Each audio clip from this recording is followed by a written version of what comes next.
Hi, my name is Asger and welcome to Wine Gets For You Wine TV. Today what I want to look at is talk about Asti, and I've got Tom Mullen here from John Artist, who supply us with a range of glassware. Tom, nice to see you again. Very nice to be here, Asger. Just again for our viewers, just tell me a little bit about yourself. I work for John Artist Glassware and Tableware indeed. We've been around for over 60 years now, and we import some of the finest and most interesting tableware and glassware designs into the country. Is it like a family-owned company or? Yeah, Mr. Artist is Mr. Artist Junior. He's still my MD. He's still flying around the world, finding interesting things for challenges for me to sell. Which is great. Okay, right. What I want to look at is look at Asti. I'm a 60s child, and I remember in the 80s, Asti, 70s, Asti was so popular. Then all of a sudden, in the last sort of 10 years or so, you don't hear very much about Asti, and I don't know why that is. But it's a fabulous drink that we're going to have a taste of at the moment. I'll let you tell you, since you're from the glassware, I'll let you do the pouring. So just while you're pouring, Asti comes from Italy, from the Piedmont region, which is the northeast of Italy, at top end. And it really became popular with the Americans after the Second World War. It's made from the Moscato Bianco grape, which is a very old grape variety, and it sort of goes as far back as a sort of Nobilio grape, which is used in the Barolo. So it's a very, very old grape variety.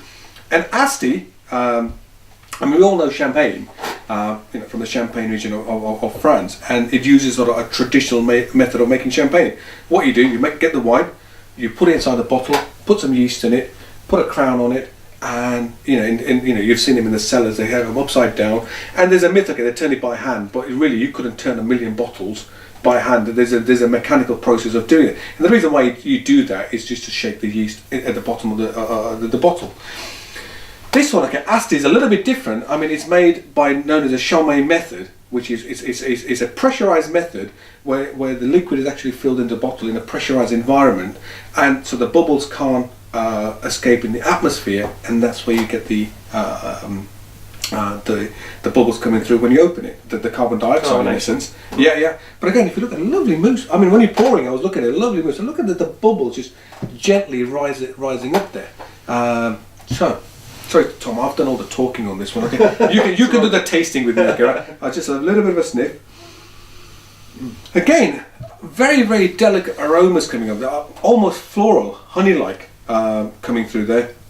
Honey, apricot. Elderflower. Yeah, elderflower, honey, apricot. Very much of a flowery type of aroma.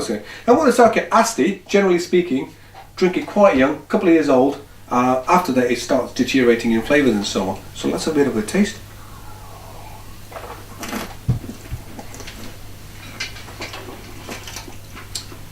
First thing, sweet. If you like a sweet drink, then Asti is definitely for you. If you've got a sweet palate, keep away from Champagne and Cava. Little bit of acidity in the background, lovely on the mouth. The aromas are very flowery. So the honeyness, the peachiness, elderflower, very, very nice wine to drink. I think Oz Clarke many years ago said, okay, you could actually have this with Christmas pudding. So anything puddingy, sweetie would be lovely with this. Are you a sweet drinker? I do. I have a slightly drier palate, but I can see that on a hot summer's afternoon. Very quaffable. Indeed, and I could quite easily, if I had a nice salad and so on, fruit salad, that would go absolutely fantastic with that one. So thank you for joining me again, Tom, on this particular Asti tasting. So this is Asger. Till next time, bye.